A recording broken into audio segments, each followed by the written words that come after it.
My children are Americans now. They no longer know who I am. I came from India at 38 years old out of love for my husband and my children, leaving behind Mysuru, my sister Sulochana, the Chamundeshwari temple, and everything that formed me as a person. I spent 32 years in this foreign land, raising my children Arjun and Deepa, who grew up so American that they no longer recognize the culture I tried to preserve, while my grandchildren reject my food, don't speak Kannada, and only know India through documentaries about elephants.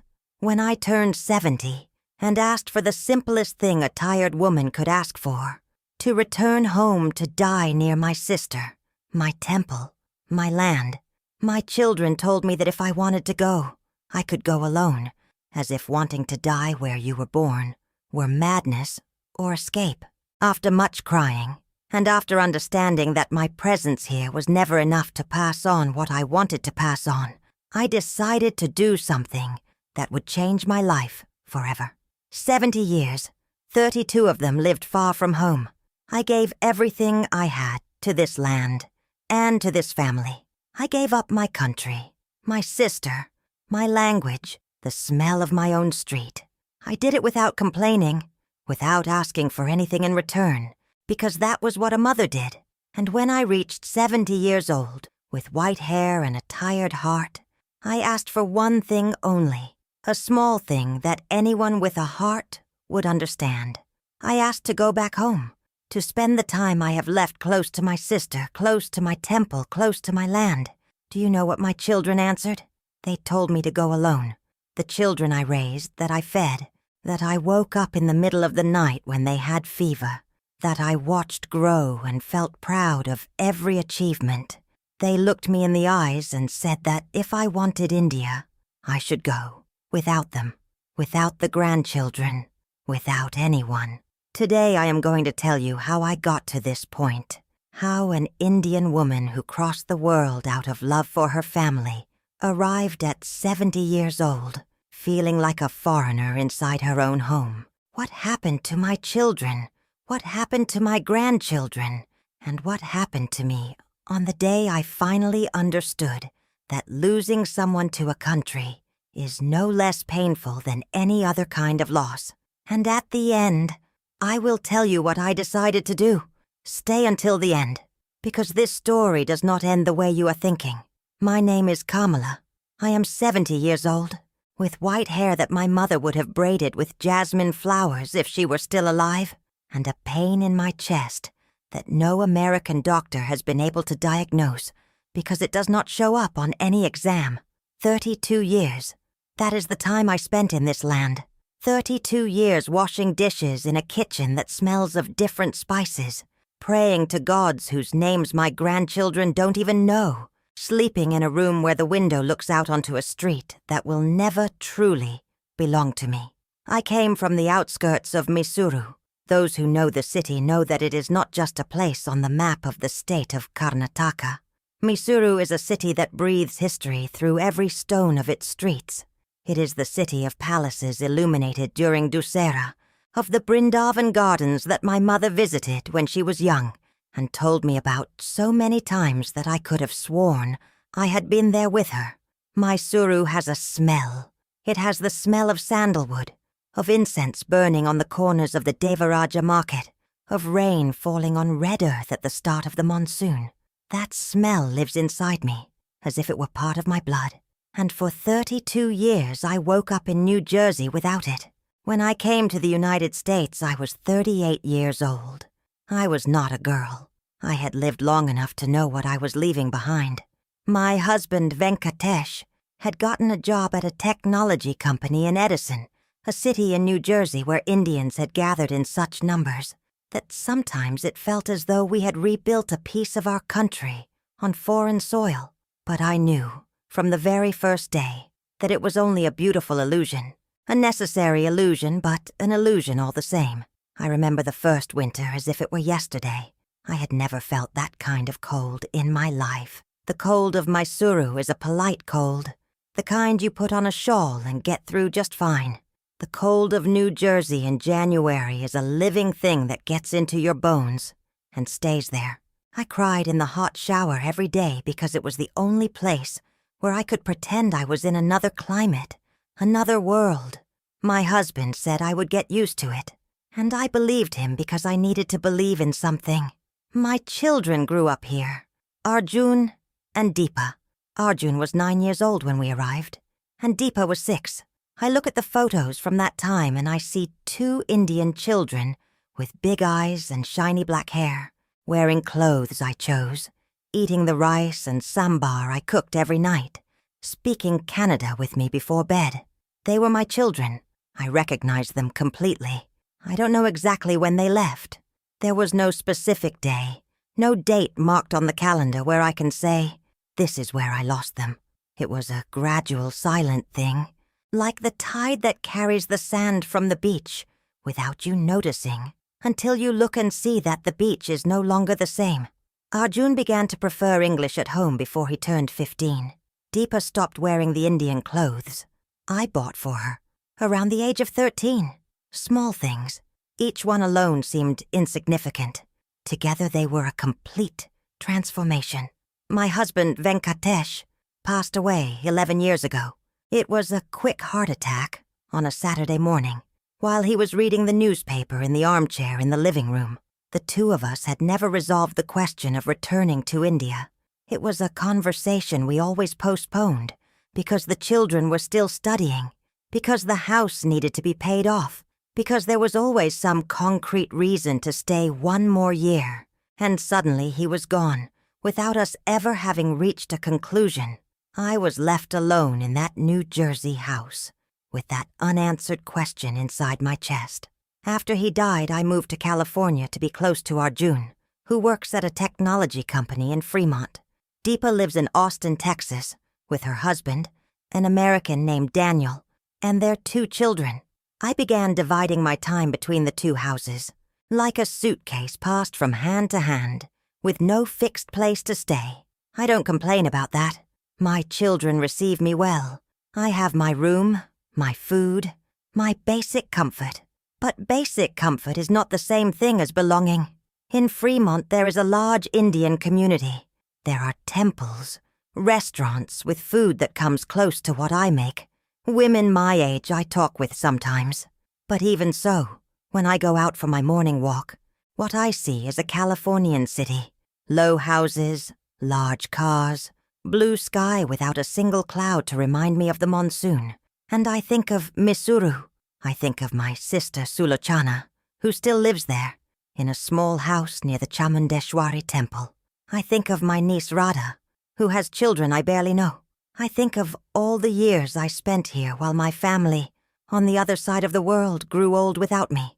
I have a dream. It is a simple dream, the kind a 70-year-old woman has the right to have after a lifetime of work and sacrifice. I want to return to Mysuru. I want to spend whatever life I have left near my sister, near the temple where I learned to pray as a child, near the smell of sandalwood that has never left my memory. I want to die in land that knows me. I want it so that, when I close my eyes for the last time, the last smell I sense is Indian incense and not American air conditioning. When I told my children about this dream, I expected them to understand. I expected that, after 32 years of watching me live far from everything I loved, they would look at me with compassion and say, "Mother, you gave your life for us. Now let us help you fulfill your dream." That is not what happened. What happened was something that still hurts when I remember it. Arjun looked at me with that expression he uses when he thinks I am being irrational and said in the calm voice of someone explaining something obvious to a child, "Mom, what are you going to do there?" It was not a real question. It was a verdict, as if Mysuru were a meaningless place, as if my family there were an abstraction, as if 40-some years of my life before the United States had never truly existed. And Deepa, my youngest child, whom I breastfed, whose hand I held on the first day of school, who cried in my arms so many nights, said something that became engraved inside me like a scar. If you want to go back, go, but go alone. Alone. As if returning to my homeland were an act of madness they could not endorse. as if India were a place people flee from, and not the place where I was born and was happy and learned everything I am. That night I went to my room, sat on the edge of the bed, and stayed a long time without being able to cry. Sometimes the pain is too great, even for tears. There is a scene that repeats itself every time my family gathers. Arjun, his wife Meera, who is also Indian but grew up here from the age of 5, and their 2 children, Rohan and Anika, Deepa, her husband Daniel and their children, Neil and Sophia, me, 9 people around a table. And I often feel as if I were the only person in that room who came from another planet. The children talk among themselves in English, at a speed my ears follow, but my heart does not. It is not a question of understanding the words. My English after 32 years is functional, enough to handle any practical situation in American life. The problem is not the language. The problem is that behind the words, there is an entire world of references, jokes, shared memories that have nothing to do with me. They laugh at things that happened in films I never watched, in television programs I never turned on, in American school situations I never lived. And I smile. I smile because that is what one does. But inside I am in a separate room, looking out the window. Rohan is 17 years old. He is Arjun's eldest grandchild, and therefore my eldest grandchild too. He is a tall, handsome, intelligent young man who will apply to a good university and will probably get in because he is dedicated. When he was small, I tried to teach him Kannada. We would sit in the kitchen after lunch and I would point to objects, say the name in Kannada, ask him to repeat. He would repeat with a child's grace, laughing at the syllables he found funny. That was one of the happiest moments of my week. I don't know when he stopped wanting to learn. He must have been around 11 or 12. The Kannada lessons were gradually replaced by American football practice, coding classes, commitments that filled every space in the schedule of an American boy growing up in California. Today, when I speak to Rohan in Canada, he answers me in English with a polite smile. He no longer knows anything, not because he is unintelligent, but because it was never truly a priority for anyone other than me. Anika is 14 years old and is the granddaughter who most reminds me of Deepa as a child. She has the same big eyes, the same way of tilting her head when she is thinking. But Anika knows nothing of India beyond what she saw in photos and in a single documentary her teacher showed at school about cultural diversity. Last week she asked me, with all the innocence in the world, whether people in India still lived the way they did in that documentary. I asked her what she had seen. She said they showed elephants and a lot of poverty. I looked at her for a moment, not knowing what to say. This girl, who has Indian blood running through her veins, who has a great aunt in Mysuru, who prays for her every day without even knowing her face, who has a history of millennia of civilization inside her DNA, only knows India through the lens of an American school documentary that showed elephants and poverty. And no one in her house thought that was a problem that needed to be corrected. I don't blame Anika. She is a child. She learns what the adults around her teach. And the adults around her decided, perhaps without realizing it, perhaps on purpose, that India was not a priority topic in the house. Deepa married Daniel, who is a kind and good-hearted man, but who never had any particular interest in Indian culture beyond enjoying curry. And Deepa, over the years, molded herself to the life she chose, set aside the things that might create friction, became more American than Indian to the point where today she herself seems uncomfortable when the subject of India comes up too frequently. I remember one time, about 4 years ago, when I was at Deepa's house in Austin and decided to cook bisabalbath, that dish of rice with lentils and vegetables that is a classic of Karnataka cuisine.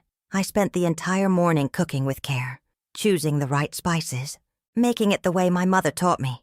When it was ready, Neil and Sophia smelled it and said they didn't want to eat it because it had a strong smell. Daniel ate it out of politeness without much enthusiasm, and Deepa ordered pizza for the children. I said nothing. I put the dish away. ate alone, and washed the kitchen in silence. But that scene stayed inside me like a small thorn that never came out completely. It was not just about the food. It was about what food represents. Food is memory. It is identity. It is the most concrete thread that connects a person to their origin. When my grandchildren reject my food, they are not just rejecting a dish. They are rejecting, without knowing it, an entire part of who they are. Arjun sometimes tells me I exaggerate, that the children are American, that they grew up here, that it is natural for them to have the culture of the place where they were born. And I understand the logic. I understand it with my head. But understanding with your head is different from accepting with your heart. Because when he says that, he is also saying that what I brought from India, everything I tried to preserve and pass on inside my own home for decades, was something that could be discarded without major consequences. Meera, my daughter-in-law, is an intelligent and successful woman who works at a pharmaceutical company. She came from India as a child, as I said, and because of that she has some cultural traits I recognize. She cooks Indian food sometimes, does puja on festival days, knows the basic prayers. But even Meera, when it comes to raising the children, follows American logic. The priority is academic performance, extracurricular activities, preparation for the job market, building a competitive resume. Cultural identity is a weekend decoration, not a foundation. What weighs on me most is not anger. I want to make that clear because sometimes people confuse the two. I don't feel anger toward my children. I feel a specific sadness, the sadness of someone who planted a seed, tended it with all the love they had, and watched the plant grow beautifully, but in a completely different direction than expected. You don't regret having planted it, but you stand there looking at that plant and thinking about everything it could have been if the sun had come from a different angle. A few weeks ago, my sister Sulachana called me on WhatsApp. She was at the wedding celebration of one of our nieces, Kavitha, the youngest daughter of our middle sister who has already passed away. Sulachana turned the phone so I could see the celebration. I saw the lights, the orange marigold flowers decorating everything, the women in colorful saris, the men in embroidered kurtas, the music I have known since childhood playing at a volume that filled the air. I saw Kavitha sitting on the wedding stage, with her face painted with turmeric, smiling at a groom the family had chosen together with her. I cried. I cried in a way I cannot fully explain. It was longing, of course, but it was also something deeper than longing. It was the recognition that that scene, that celebration, that way of existing in the world, was what I left behind 32 years ago, and that my children and grandchildren will never miss it, because they never had it. You don't long for what you never knew. When I ended the call, Arjun was in the living room, watching a basketball game. I came in, sat on the sofa next to him with my eyes still red. He asked what had happened. I said I had been talking with Aunt Sulachana, that I had seen Kavitha's wedding celebration. He said, "Oh, nice," his eyes already back on the television, and I sat there, in the middle of that enormous silence between the two of us, thinking that sometimes the greatest distance between two people is not measured in kilometers. It was on a Sunday afternoon. Arjun had done a barbecue in the backyard, one of those American barbecues with hamburgers and sausages that I never truly learned to enjoy, but learned to tolerate because it was what the family did on weekends. Deepa had come from Austin with Daniel and the children, so we were all together, which did not happen very often. The sun was going down, the children were running in the garden, and for a moment the scene had a quiet beauty that made me think perhaps it was a good time to talk. I had planned that conversation in my head for weeks. I had rehearsed the words, thought about how to explain my dream in a way they could understand, prepared myself to answer the objections I already knew would come. I thought that if I was calm, clear and respectful, they would at least listen seriously. I was 70 years old. 32 of them lived in this land, out of love for my family. I thought that deserved at least an honest hearing. I waited for the children to go inside to get ice cream. It was just the four of us. Me, Arjun, Meera, and Deepa. Daniel had gone to take a work call. I took a deep breath and said I wanted to talk about something important. I said I had thought about it a great deal, that it was not an impulsive decision, that it was something that had been growing inside me for years. I said I wanted to return to Mysuru, that I wanted to spend the time I have left in life near my sister Sulochana, near the temple, near my land, that I was 70 years old and felt it was time. The silence that followed was the kind that weighs. It was not the silence of someone considering what they had heard. It was the silence of someone carefully choosing words to disagree. Arjun was the first to speak. He said, "Mom, India is not what you remember anymore. You have idealized a place that no longer exists the way it is in your head." He said it in the measured voice of someone being reasonable, as if I were a child who believed in fairies and he had the difficult responsibility of telling me the truth about the world. I replied that I knew things had changed, that I was not naive, that I had been 38 years old when I left and was not expecting to find exactly the same place, but that my sister was still there, that my niece Radha was still there, that the temple was still there, that the land was still there, and that those things were enough for me. Meera then spoke, with that gentle tone she uses when she wants to seem on my side, but is not. She said she understood my longing, that it was very natural after so long, but that I needed to think about my health, that in the United States I had health insurance, that doctors were accessible, that if something happened there was a support structure. She said, "Mom, what if you get sick there?" I replied that people get sick and die everywhere in the world, that my mother had died in Mysuru at 82 years old, without ever having set foot in an American hospital once in her life, that there were doctors in India, that there were hospitals, that there was my family, that I did not want to spend my final years being healthy in a place where I feel alone. Deepa stayed quiet for a while. I looked at her, waiting.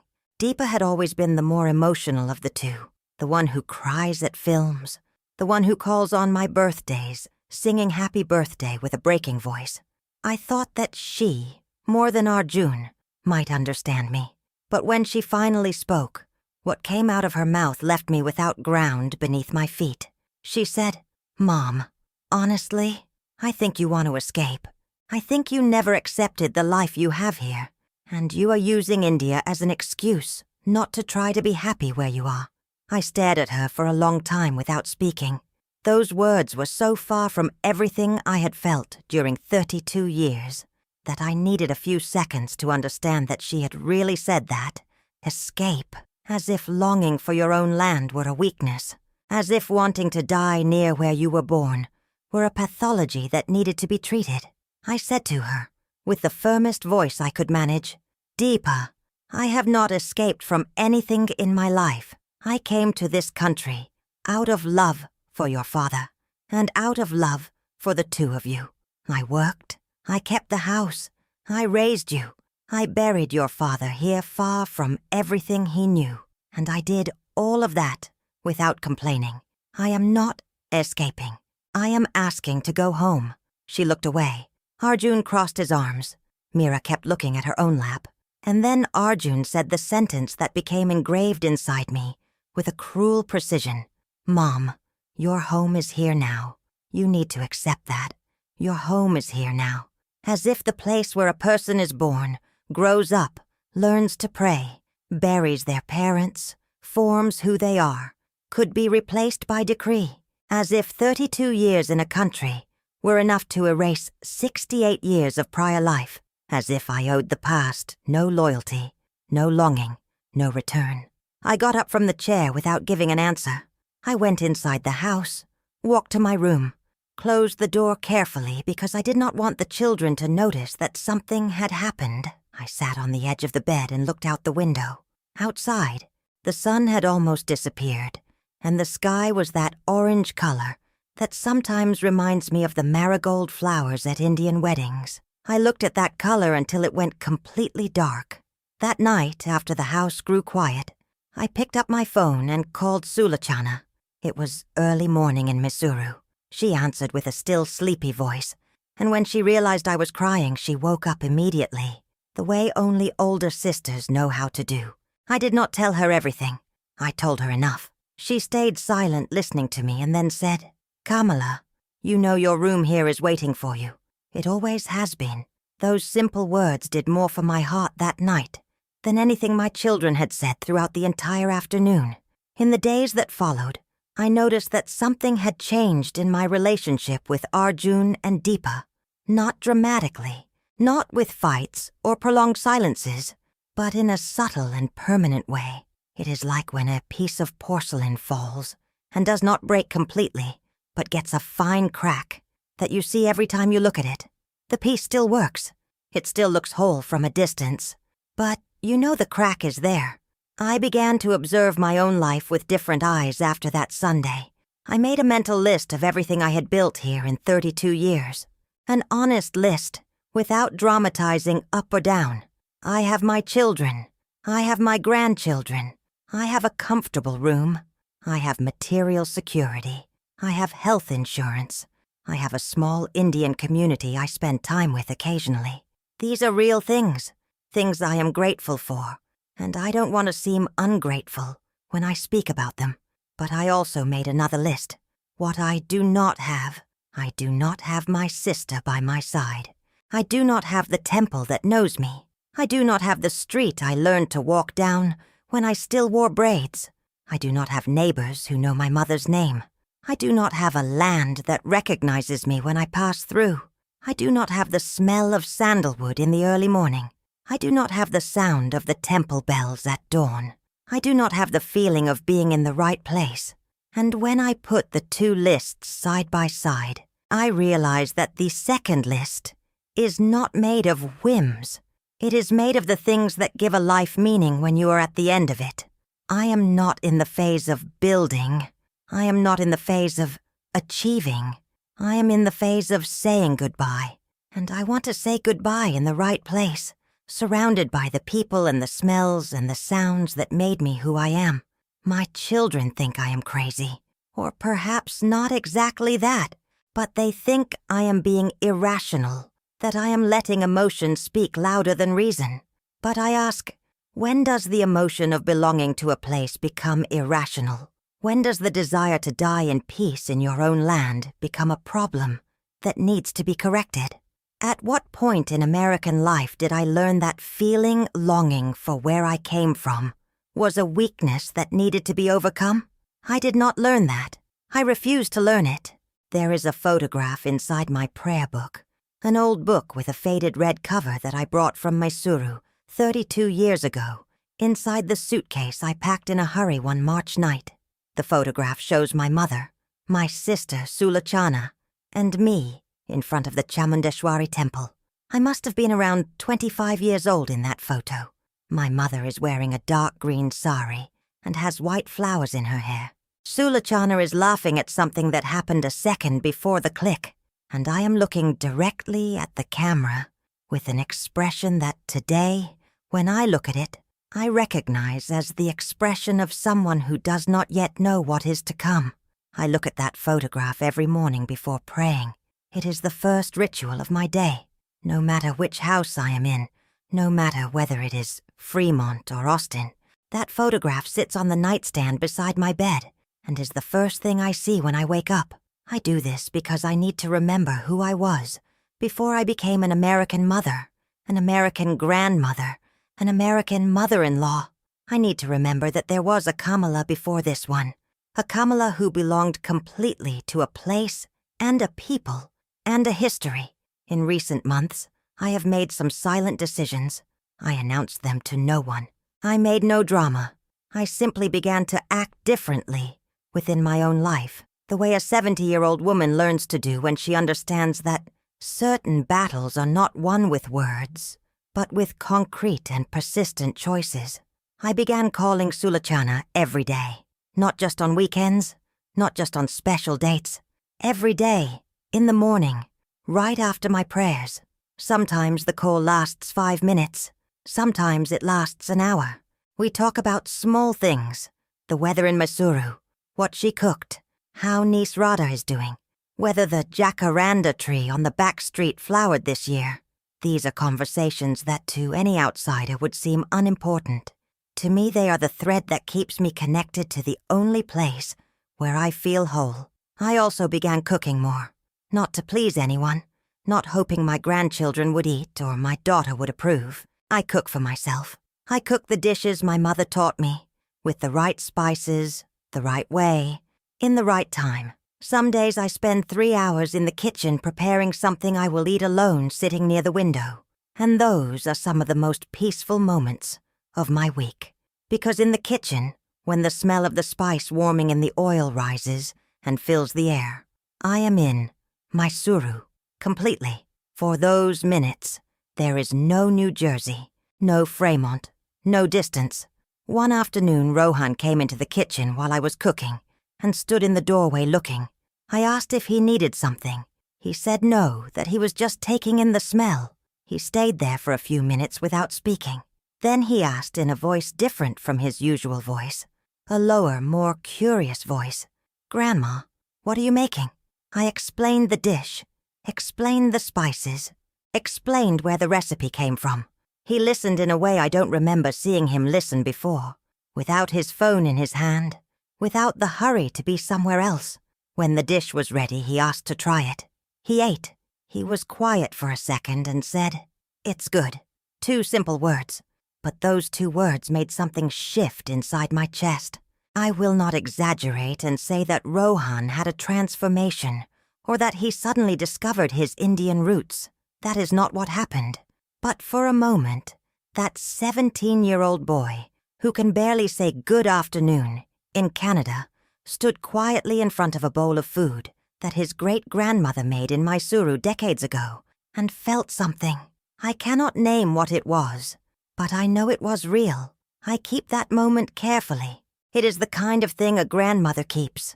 As for my dream of returning, I have not given up. I want to make that absolutely clear. I have not given up, and I will not give up as long as I have the health to decide for myself. My children said I can go back alone if I want, and for a long time that sentence hurt me like a rejection, like an abandonment. But I began thinking about it from a different angle, little by little, the way one learns to do when getting older, and understanding that not every pain needs to be fought, that some pains can be transformed into something else. If they said I can go back alone, then I can go back alone, not as punishment, not as defeat, but as a choice. As the final act of a woman who spent 32 years putting everyone else's needs before her own, and who arrived at 70 years old, understanding that she still has the right to choose where she wants to be. Sulachana has already prepared the room. She called me one afternoon to say she had bought a new mattress, that she had put new curtains on the window that faces the garden, that she had planted sacred basil in the pot on the veranda, because she knows I like to see the tulsi in the morning. I cried when she told me that. I cried differently from the other times, not from sadness, but from something resembling relief, like when you have been carrying a weight for so long that you forget what it feels like not to carry it, and then someone extends their hand, and for a moment you feel the weight lighten. My sister is 74 years old. Neither of us is young. Every year that passes is one less year we could have together, sitting on her veranda drinking milky coffee in the morning, going to the temple on Tuesdays, watching Radha's granddaughters grow up, telling stories about our mother to whoever wants to listen. Every year I stay here waiting for my children to change their minds is a year that does not come back. I think a great deal about what I will leave behind if I go. Not in the material sense. I am not worried about objects or possessions. I think about my children. I think about my grandchildren. I think especially about Rohan, who ate my food that afternoon, with the expression of someone discovering something without knowing exactly what it was. I think about Annika, who only knows India through documentaries about elephants. I think about Neil and Sophia, Deepa's children with Daniel, who have a room full of Indian heritage inside them that has never been opened. I will not pretend it doesn't hurt to think about that. It does hurt. A mother does not leave the same house as her children without feeling the weight of that in her body. But I also cannot keep pretending that staying resolves anything. Staying did not make them more Indian. Staying did not bring them closer to Mysuru. Staying did not make my grandchildren learn Kannada or know the names of the gods who have protected our family for generations. My physical presence here was not enough to pass on what I wanted to pass on. Perhaps my absence will say something that my presence could not. There is one thing I learned in 70 years of life that I want to say clearly to any Indian woman who is reading or listening to this now. Any woman who has given everything of herself for her family in a foreign land, and who has reached a point in life wondering what is left for her. I learned that true love does not require you to erase yourself completely. I learned that serving others throughout your whole life does not mean giving up the right to choose where you want to die. I learned that longing is not weakness. It is living memory. It is identity resisting. My children are American. I have accepted that, not as defeat, but as reality. They were born here or came so early that this country formed them from the inside out, and I have neither the power nor the desire to undo that. They have their lives, their careers, their homes, their children growing up in this land. They are real and beautiful lives in their own way.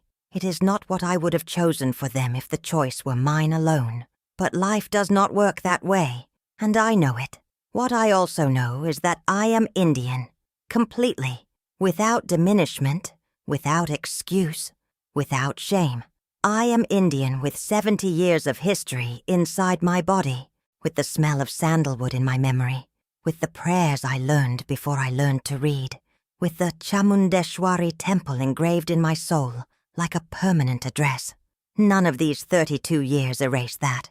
They tried in their way, not with malice, but with the overwhelming force of assimilation that happens slowly without anyone noticing. But they did not erase it. When I close my eyes for the last time, I want it to be in Mysuru. I want Sulachana to be nearby. I want the last sound I hear to be the temple bell at dawn. I want my body to rest in land that knows me by name. My children say I can go alone if I want.